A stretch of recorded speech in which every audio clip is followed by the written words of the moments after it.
Hello, everybody, and welcome into the Bahamas Bowl preview show as we come to you from the Atlantis Resort in Nassau. Chip Walters here. Glad to have Dr. Sidney McPhee as our leadoff hitter tonight, but want to tell you, first of all, that E3 Construction Company Incorporated is a proud sponsor of Blue Raider Athletics. E3 was founded in 2003 by Stephanie Evans, a former Blue Raider cheerleader, dance team captain, and a graduate of the accounting and CIM programs. E3 is proud to present today's bowl game preview show, and Dr. McPhee, we're here in paradise for a bowl game, and your home country has welcomed us with open arms yet again.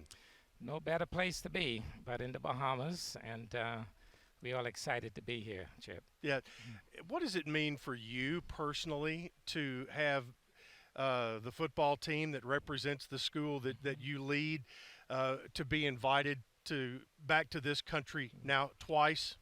Well, it means a lot, Chip, and this, as you said, this is the second time. I'm not sure how many university president in the United States has the opportunity at least once to take their team back to their hometown.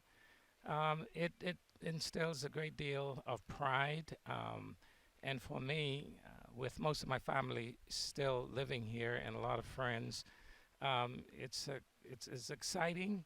And it shows how well the university has progressed over the years, not just in football and athletics, but also academics, because we have an opportunity, quite frankly, to showcase the university.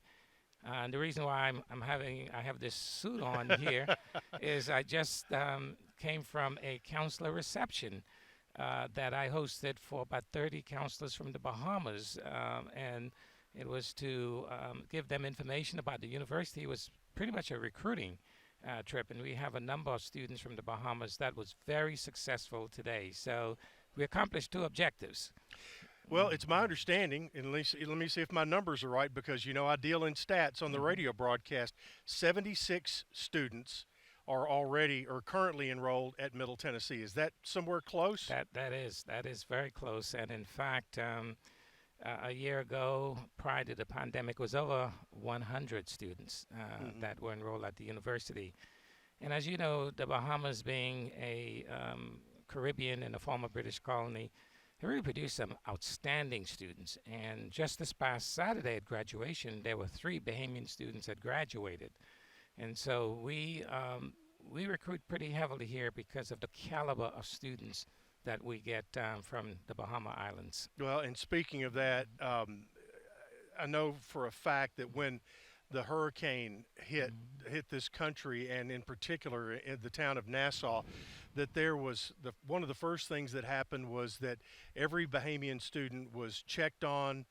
They had to see how they and their families were, and then there was a relief effort that you helped lead to come here and do what you could for your hometown. Absolutely, and this is an opportunity to thank all of our Blue Raider fans and alums that contributed over $100,000 to Raider Relief Fund to help the Bahamian students and their families when Jarrin hit. And interesting enough, there were several counselors who were from schools that our students were from, and they thanked us for the support that we had given them with medicine, food, clothes, etc. So it's been a great partnership. Yep.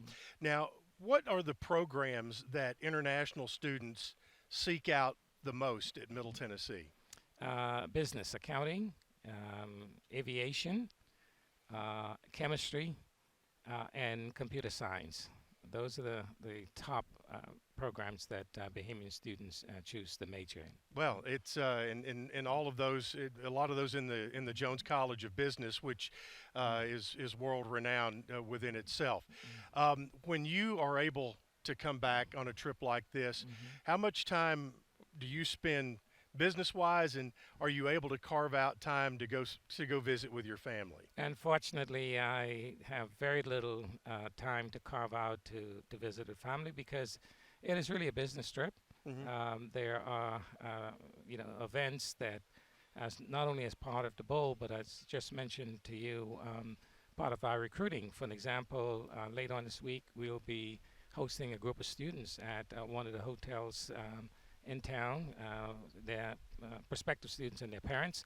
So I wish I would have more time to be in the sun, but unfortunately, work calls, and I am not complaining at all. I think it's a great opportunity to represent the university and continue to showcase what we're all about at MTSU. Well, the bowl game is kind of a great celebration to end the calendar year as far as athletics are concerned. And here, about a month ago, we had a wonderful kickoff celebration to the Build Blue campaign that's going to set the athletic department up from facilities for the next 20 to 30 to 40 years. How excited are you about the prospects of that getting completed? Well, it's a game changer. And we now have the resources to not just talk about it, but really get it done. So we're in the design phase. And I think it will certainly put MTSU at another level to compete, not only within the league, but also to prepare us for the next time there is some realignment in college athletics. We've got really a great group of athletic teams that are doing exceptionally well. The area that we needed to improve in is, of course, the facilities. And as you know, we've been working very hard over the last couple of years to get to this point. So I'm really excited. I can't wait to see it finished and to see our fans, come to the campus and just be blown away, because it really is going to be that impressive. Yeah, I think you're exactly right. Well, I want to take this opportunity to thank you and the First Lady, Dr. Elizabeth McPhee, for all the support throughout the year, and want to wish you all a Merry Christmas, and thank you for being our leadoff hitter on this bowl preview show today. And let's go Blue Raiders. Thank you, Chip, and I just want to thank you for the many, many years of service that you've given this university. You've been the voice of the Blue Raiders for years, and I just want you to know we all in Blue Raider Nation appreciate you, and you have a Merry Christmas and happy holidays, and get some sun in before you leave this place. Thank you. I appreciate that encouragement on that. Dr. Sidney McPhee joins us on our Bahamas Bowl preview show. We'll take a break right here and have more right after this as you listen and watch from Nassau, Bahamas, from Learfield.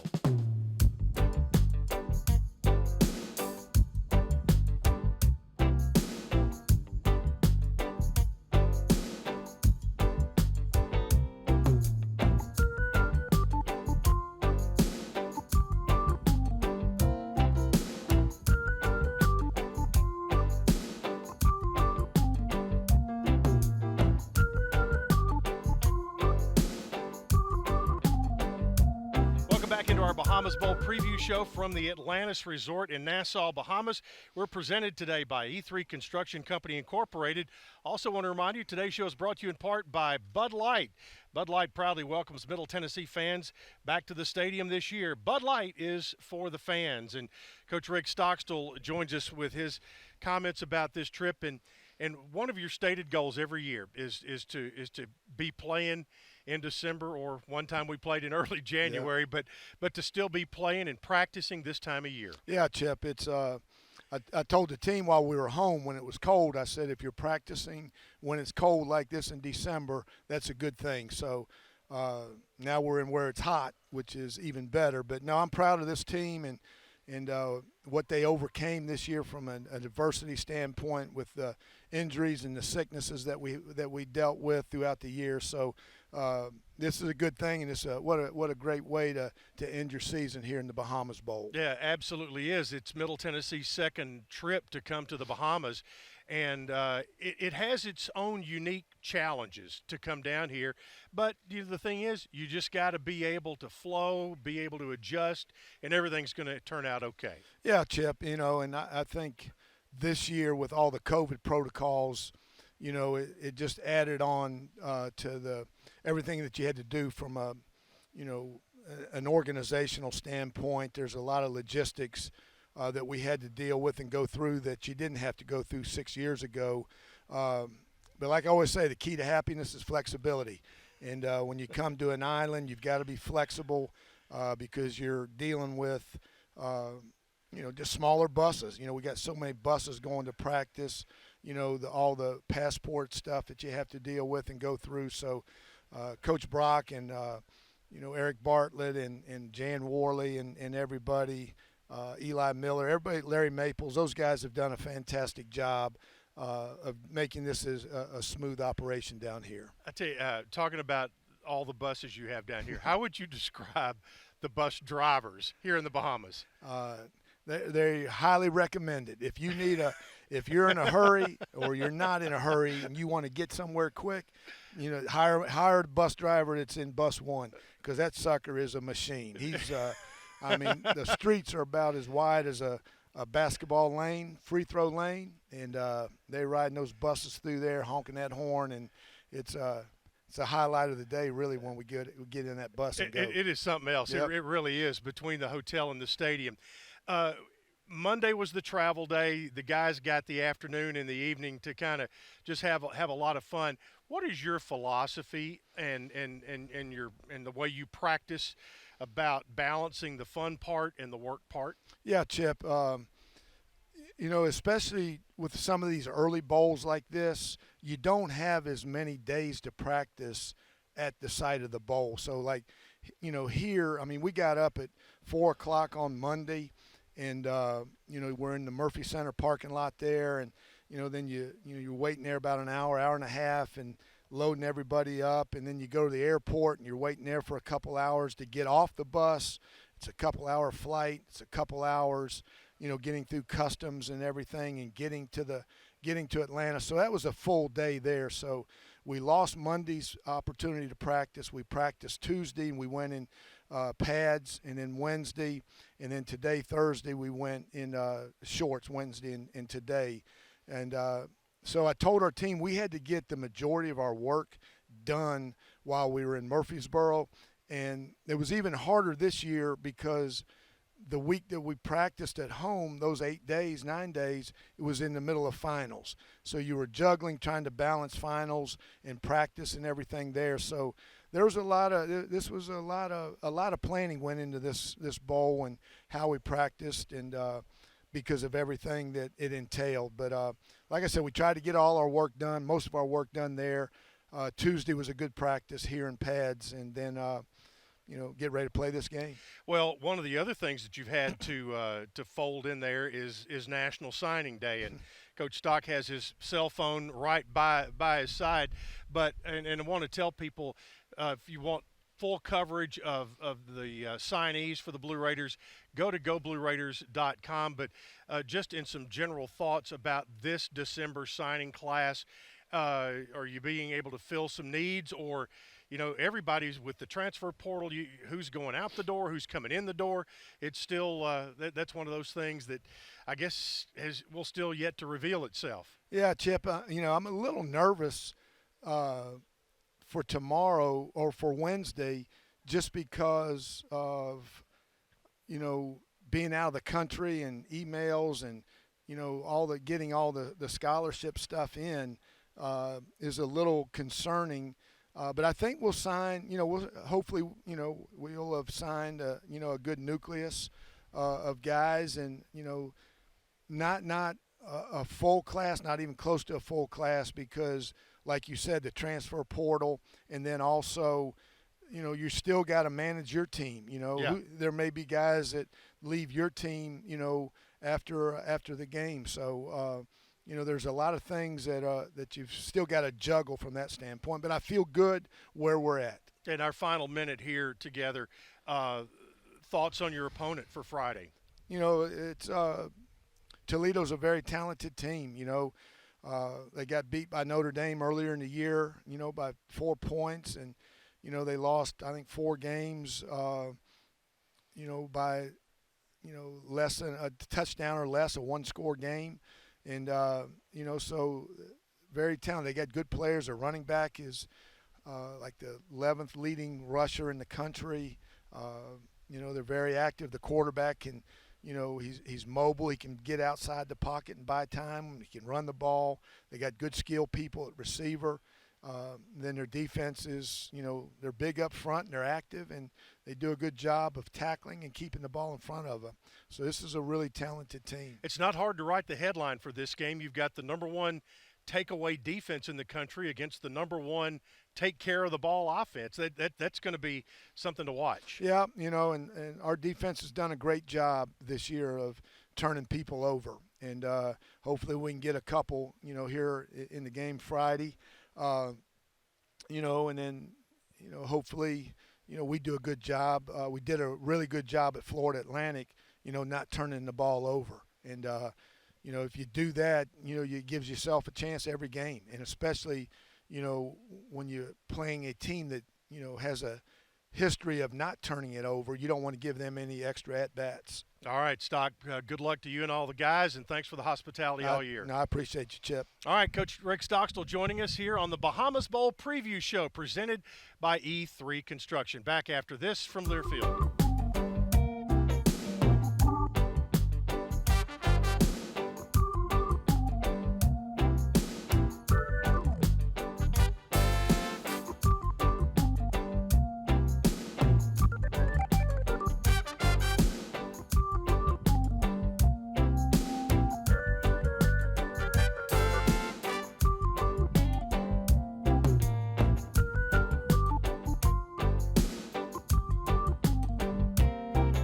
Into our Bahamas Bowl preview show presented by E3 Construction Incorporated.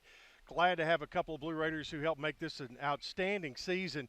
To my left, your right, DQ Thomas, the pride of Oxford, Mississippi, and Jarrin Pierce, who had an outstanding year for the Blue Raiders. And first of all, guys, and DQ, just kind of start with you a little bit. Talk about this year and what it feels like to end up in a place like Nassau, Bahamas. This year we had a lot of tough games, especially on the road. We had a lot of adversity to overcome, but we fought through it, and it just made the Bahamas, a little sweeter. Yeah, it does. And Jarrin, what about you? Yeah, like DQ said, we, especially on the offensive side of the ball, we battled a lot of adversity.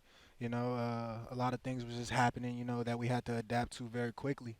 So, like he said, now that we're here, it makes it much sweeter. Yeah, and I can absolutely see that. Talk a little bit about when you first got here on Monday, and what that felt like. Because I know you guys have played in Florida and things like that, but a little bit different when you get here, isn't it? Yeah, especially when you leave in a jacket, long pants, you come over here, and the air not working on the bus. And it was a good feeling though. Just to be over here, it was a good feeling. That's all I can say. And Jarrin, when we travel between the hotel and the stadium, we're not on the big buses like we normally are. We're on smaller buses, and we don't have interstates over here in the Bahamas. They're smaller city streets. But those guys driving those buses, they're kind of. How would you describe those guys?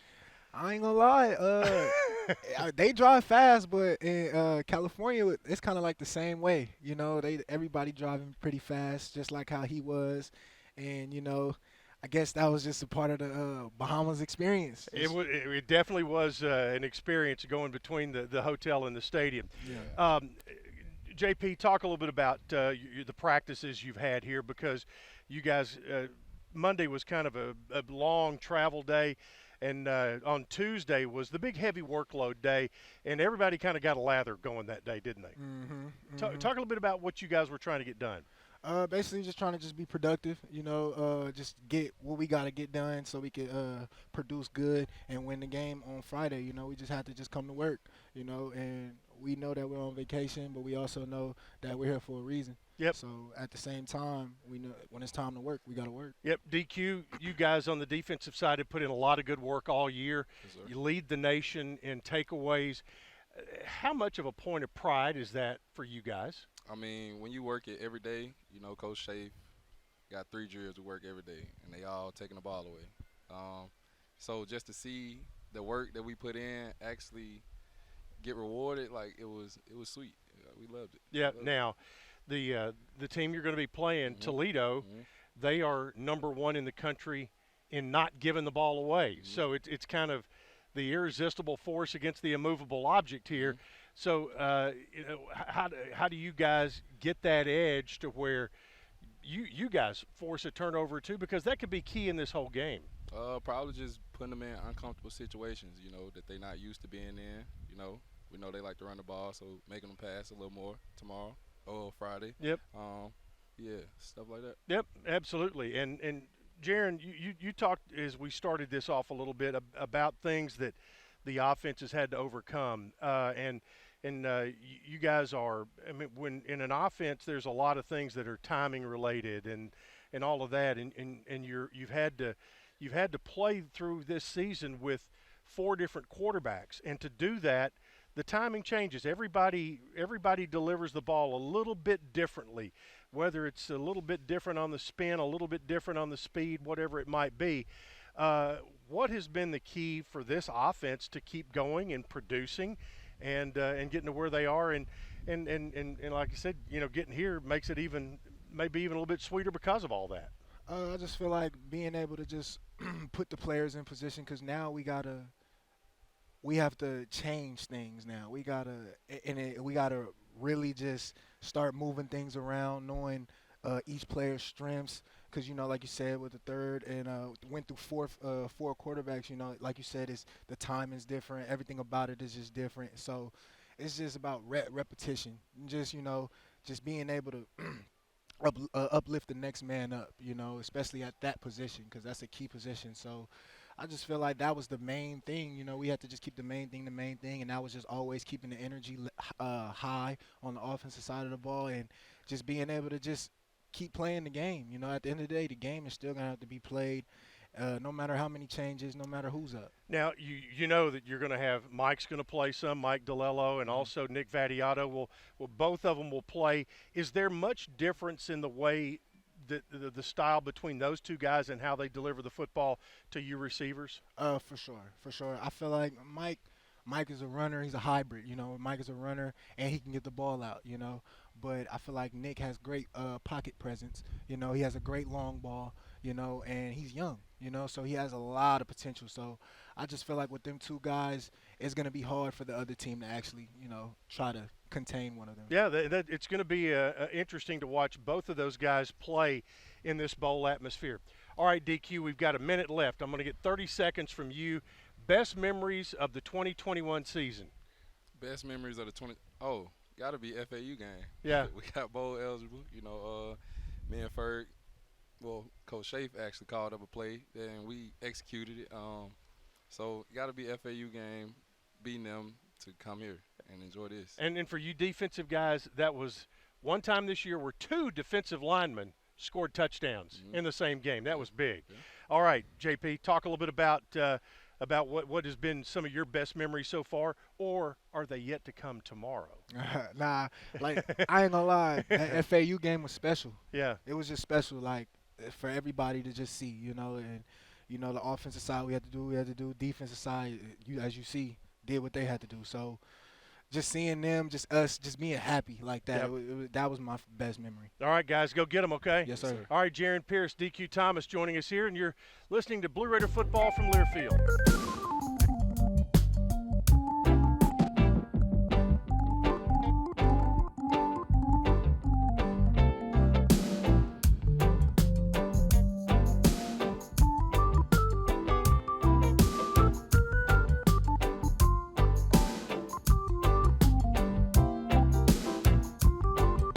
Welcome back into our Bahamas Bowl preview show presented by E3 Construction Company Incorporated.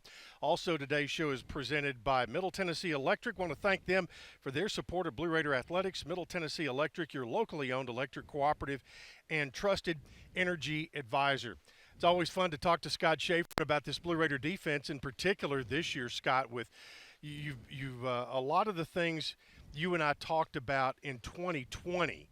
And, you we're so close, of doing some good things. A lot of those things kind of came to fruition this year. Yeah, there's no doubt. As we talked in the past, the COVID year really hit us hard because we were a young team, and we really needed that spring ball. Not having that was concerning to us.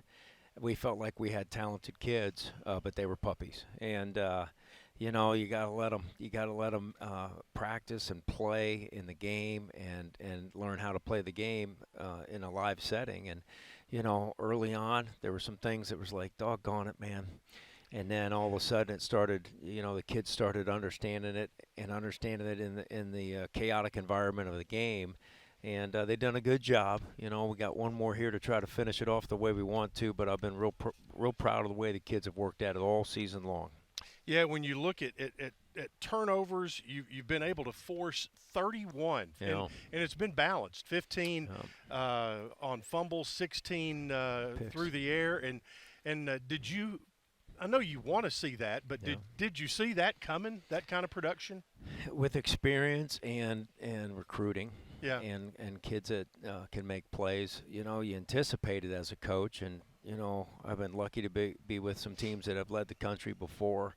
And you don't see as many interceptions this day and age. There's one year we had 24, another year we had 22 or 23. And now once you get over 15, all of a sudden, you're up there pretty good. And I think a lot of that has to do with the RPO game, and a lot of the throws that are being made are not down the field like they used to be, 15 years ago. But the kids have worked hard at it, and the coaches have done a really good job teaching and coaching it. And you got kids that have played a little more football, so they're a little more savvy. When they come into the pile, they see two guys are on a guy, and they put their face on the ball, or they try to pry it loose, or they try to punch it through. And, it's been great to see those things happen this year, because the kids have really worked hard at it. Even in the summer when the coaches weren't around, I mean, those were the drills that we showed them that we wanted them to do, and when we got to practice, they were doing them perfect. And so it all goes back to the kids. The kids make the plays, and we're just lucky to have a bunch of kids that have really bought in and play hard. Yeah, and you kind of stole my question right there a little bit, because bowl season is a great time to rewind and look back. And I remember the very first week of fall camp, you talked about that, just not really having to teach drills because Ferg and and Reed and Greg Grade and DQ all kind of took that role on of coaching up the young guys to where you didn't have to fool with that kind of stuff. You got right into the meat and potatoes of your defense. That's right. And like I always say, it is about the kids. And when everybody talks about leadership, but leadership to me is organization.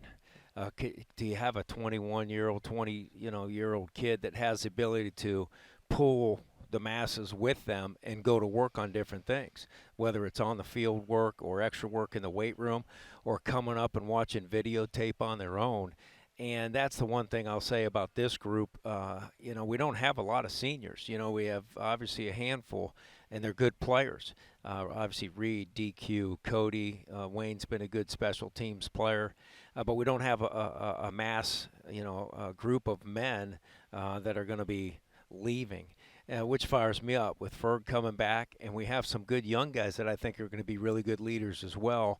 And that probably excites me as much as anything, because when they buy in and they can teach what you're teaching them, that's when you know you have a good team. And I think you could look across, the NBA. I got to watch the Bowls when Pippen came with Michael. I was at Northern Illinois, so I watched that real close. And to see some of the things that guys like that were doing, pulling the team together and try to manufacture that within your own programs. Pretty cool when it happens, and the kids did a really good job with that. Obviously, a bowl game, especially in a setting like this, is a reward for players. But how do you balance the workload and the fun factor with your guys, and how do you address them on that? Well, we always talk about approaching every day as a professional. And I always tell them, when you first get to college, you got this much time. And then every year it just gets smaller and smaller. So to learn how to have fun when it's time to have fun, learn how to address the situation when it's supposed to be more serious and those types of things. But it all starts with the kids. Do they buy into what you're teaching them? And this group really has. We had a good practice today, and the kids had a good time last night. They were running around and having a good time. As a coach, you're always concerned how are they going to respond after the first night at a bowl game. In all my years, that first practice at the bowl game has never been the best practice. But they did a nice job today, and I think that goes back to all those things we just hit on. Well, you talk about the situation at hand and your history in the MAC at Northern Illinois. Yeah. This Toledo team comes in scoring 34 points a game, nearly 450 yards of offense. It's a huge challenge. It's a huge challenge. I talked to all my friends that are still coaching in the MAC, a bunch of them. 4 schools that played them, and they said they're the most talented team in the MAC by far. And they have been for years. It was always them and us when I was over at NIU, Western Michigan. They're a talented team. They got 2 good running backs, a quarterback that's young but very scary because he's talented. He can move it with his arm and his feet. And they're well coached up front. Their offensive line does a great job holding blocks and coming off at the right time. So they got a group. There's a reason they're putting up so many points. All right, well, it's going to be fun, and appreciate your time all year. You got it, man. It's been fun. Let's go get one more. All right, Scott Shaffer, defensive coordinator for the Blue Raiders. You are watching and listening to the Bahamas Bowl preview from Learfield.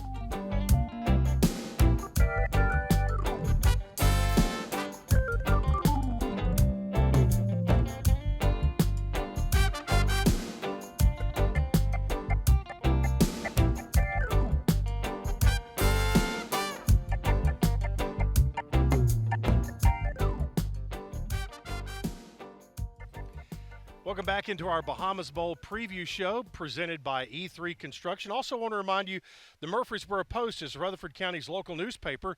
Subscriptions to the Post are just $20 a year for 52 issues. Visit online at murfreesboropost.com today. Next up on this Bahamas Bowl preview show is Brent Dearmon, the first-year offensive coordinator for the Blue Raiders. And, boy, what a year it has been. It has kept you busy from the get-go, hasn't it? Yeah, it has. It's been a really fun year. These guys are a great group to coach. Enjoy coming to work every day. We enjoy working for Coach Stock. Enjoy the staff that we have. But you look at what you'll probably be alluding to of 4 quarterbacks. I think Mark told me on the plane yesterday we've played 5 or 6 different offensive line groupings up front in 12 games. So it's been a fun year of figuring out who's going every week. Yeah, and with all of that in mind, and in particular when you have had 4 different quarterbacks throughout the year, and you'll play 2 this on Friday in the bowl game, where did the biggest change in what you had to do to kind of put a plan together? Was it when Chase was moved into the starting role, or after his season-ending injury? It was probably after Chase's injury. You know, we made a change of what kind of we are to best fit Bailey at the beginning of the year, with him being more of a drop-back passer. And then Chase coming in, because of his running ability, he really opened up the whole offense a little bit more. So our coaches got used to planning the whole offense for a few weeks, and we were on a roll there for a little bit. Chase is playing well, and then when you got 2 young guys with Mike and Nick, you know, the biggest thing you try to go into every week is not putting too much on those guys of still trying to win, but asking yourself every week, are we doing too much with him, or is he going to be able to handle it all? We're going to be able to get enough looks for him. So I'd say the change when Chase got hurt. Yeah. Now you have Nick Vattiato and Mike DeLello that'll be going against Toledo on Friday, and that's kind of been the way it's been the last 2 or 3 weeks of the season. How much does your offensive package change between the 2, or is there enough commonality in their skill set to where you can call plays without having to think too much about it? You know, they both can do the whole thing. They're just one's a little bit better at something than the other is. So, you know, Mike is an extra running back sometimes in the backfield. He's got a knack for running the football. He's built kind of like a running back with broad shoulders. He can take the hits. And then Nick is more of a true drop back passer. So, but you've seen Mike do some drop back. You've seen Mike win games throwing the football. You know, last week he has a big time 3rd down conversion on a dig route. I think it was a Southern Miss week. He hits Jarrin Pierce over the middle of the field for a deep post. And then Nick has used his legs a little bit as well. So they both can do it. We just would rather them do what they're better at. Yeah, and this year, obviously, I'm no rocket scientist here, but when you guys have been able to take care of the football and run it effectively, you've been at your best. Absolutely. You know, when we don't turn it over, and that's any team in the country. When you don't turn the ball over, you eliminate mistakes like that. Also, if you probably throw in pre-snap penalties with false starts and those things, that'd probably help out with winning as well. And then The games that we've got the ground game going, the inconsistency we've had at running back as well, with playing 5 different guys in the running back room. Nobody has really been able to get a true feel. I think Martell Petaway's been able to here as of late. But the games that we've been able to run the ball, we've been able to win those games.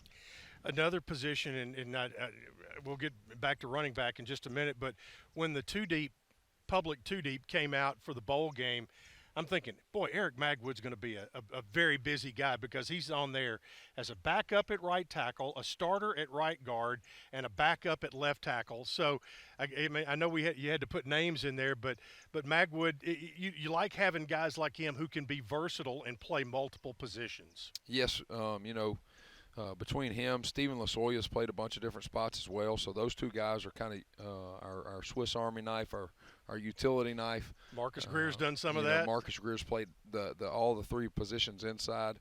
I think it just helps our football team with those guys' overall knowledge just growing a little bit. But you don't want to be in situations where you're having to use guys to be a utility situation. Yep. So. Yeah, now, back to that running back position, what are you going to have at your disposal this week? Should have 4 out of the 5. Okay.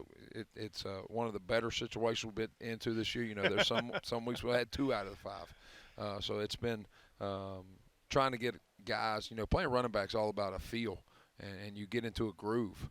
And it's been tough for these guys to get into a groove between injury, between COVID, between all different kinds of situations. So we feel like some of these guys are ready to go. One of the things we talked about in the preseason that has certainly held up as the year has gone along, we said that the receiving core was probably going to be one of the real strengths of this offense, and they certainly have. Yes, they have. Between Jimmy Marshall has been the biggest kind of surprise, I think, for some people. But it's not really a surprise to our staff. He makes that switch where he comes in and plays kind of that flex position for us, where he does a little bit of tight end, plays a little bit of receiver. And I guarantee he would never have thought he'd lead us in receiving after he made that switch. And then we've got a lot of explosive guys when we get them in the ball, between Jalen Lane, between Yusuf Ali, Jarrin Pierce that you have on today as well. And then we got 2 of the big body guys with CJ and Isaiah that are big physical guys. So we've been really pleased with how those guys have played. Well, my partner Wes Counts really likes it when you throw the ball to the defensive tackles. Yeah, right now I think we're 2 for 2. Yeah. Our completion percentage is 100% when we go to a D lineman. But, those guys, it creates some energy for us, too, at offense. When we bring those guys over, they love coming over. Our guys love seeing them come over on our side. So we really enjoy that heavy D package. Yeah, I know you guys want to take care of your own business, but, the Toledo defense, very athletic, a big challenge. Yes, they are. They're very sound in what they do. They're probably going to play the most sound defense that we've seen all year. They stay in their gap. They play man coverage in a lot of different areas. They show different looks to the quarterbacks to get to those coverages. I think their defensive line is very active, so it's going to give us some challenges. All right. Well, good luck to you. And it's been fun this first year. It's been real fun, Chip. All right, Brent Dearmon, Blue Raider offensive coordinator. We're going to take a timeout. This is the Bahamas Bowl preview from E3 Construction and Learfield.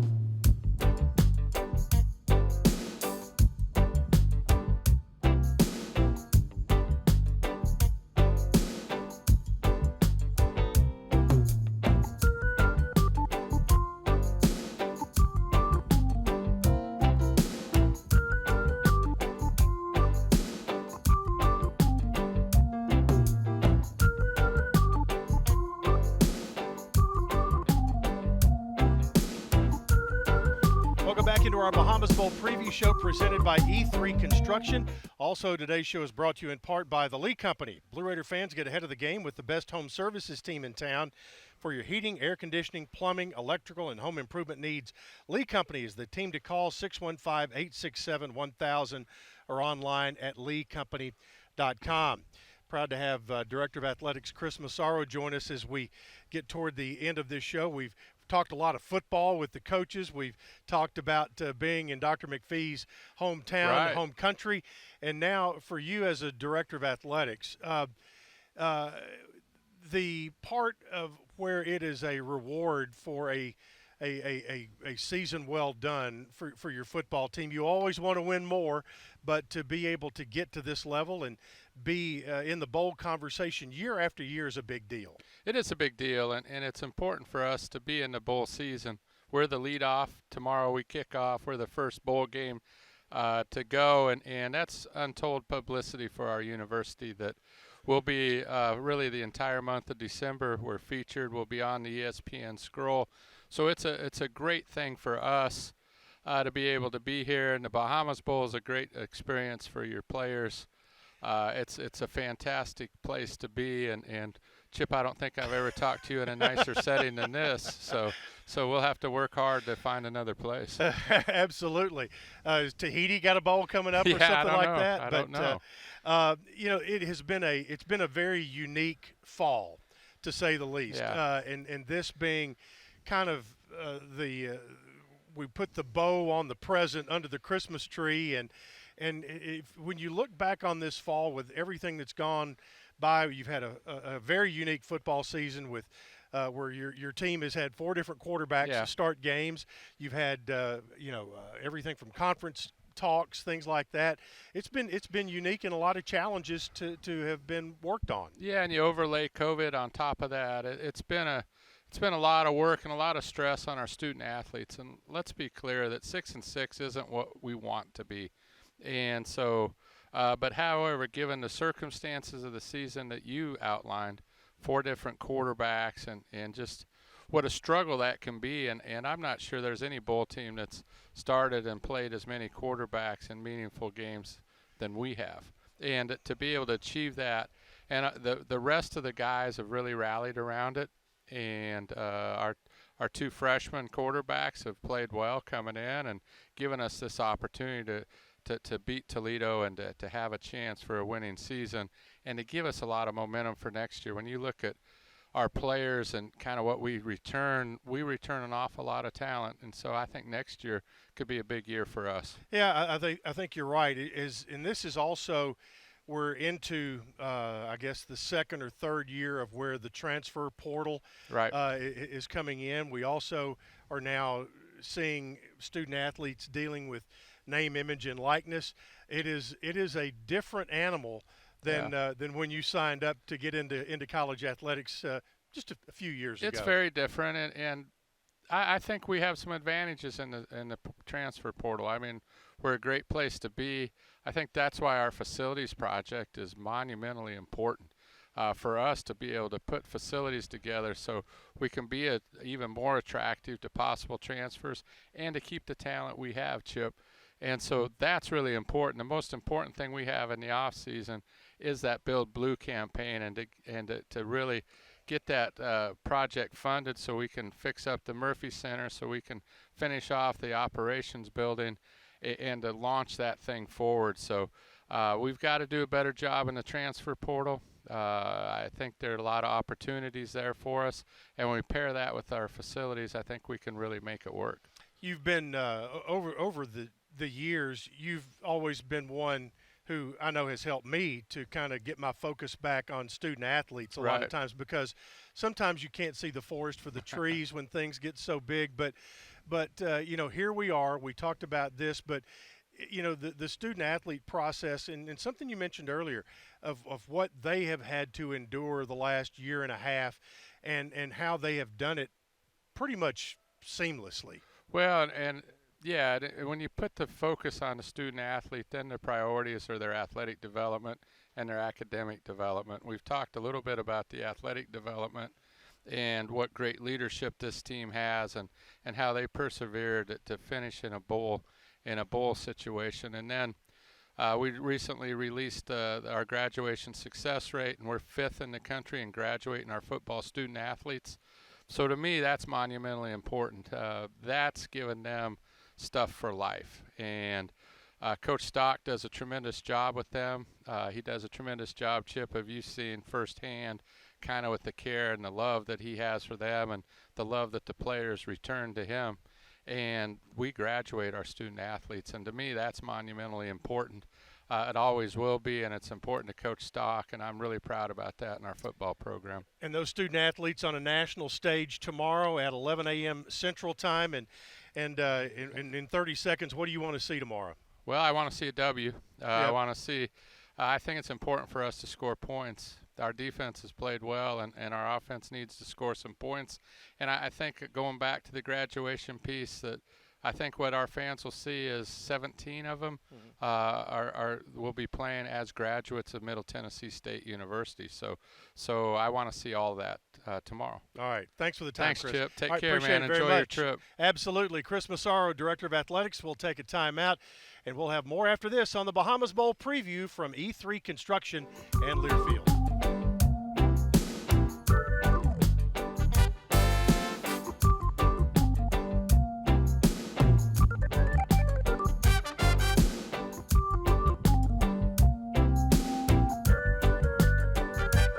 Welcome back into our bowl preview show presented by E3 Construction. And to put a wrap on this, let's kind of dive into the football and the matchup a little bit more. Our Blue Raider Network analyst, Wes Counts, the Blue Raider Hall of Famer, joining us. And Wes, it is kind of interesting when you write the headline of this matchup. You've got a defense that has been the number one in the country of getting turnovers, and you have an offense for Toledo that has been the very best of not turning it over. Yeah, it's going to be an interesting matchup. I mean, you've got Toledo that takes care of the football very well, and then you got Middle that gets the ball very well. So it's going to be a heck of a matchup, and it's two pretty good coach football teams. All right, let's talk about where Middle is right now on both sides of the football.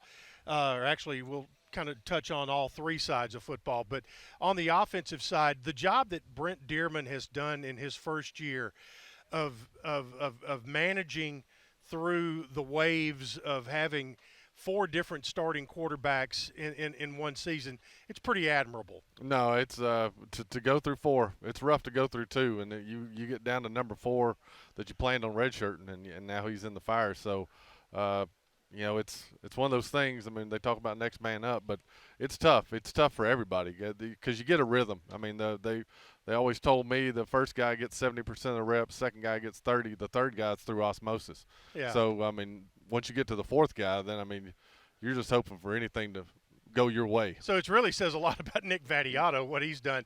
And, and not that the coaches did this, but it was really unfair for him to get where he actually had to be thrown in there was against Western Kentucky in a guy on that defensive line, D'Angelo Malone, who ended up being a two-time conference player of the year, and he had his lumps, but the thing was he let it go right off his back. Yeah, he battled through it, and you got to remember Nick didn't even play high school football last year because of COVID. He joined like a travel team and just traveled around Florida playing whoever they could. So, for him to step in there against a really good defense, so I mean, he hung in there. He made some mistakes, but he's bounced back pretty well. Yep, the running back position and has been a work in progress all year long. Martell Pettaway has kind of risen to the top a little bit. Yeah, he's started looking good. I think that realization of it's over for him as a senior has kicked in the last 3 or 4 games, and he's really risen. And I mean, without him, they probably wouldn't be here with that run he had against FAU. Yep. This year, the receiving core we knew was going to be good going in. You have veterans like C.J. Wyndham and Jimmy Marshall who have produced exactly like you thought they would. But to have a guy like Jarrin Pierce have another good year. But Jalen Lane is a young guy. He and Isaiah Gathings have kind of taken that group up a level. Yeah, Jalen Lane's come on. He's made a lot of plays. Tough. He doesn't go down easy. Yusuf Ali's in the same boat. Yep.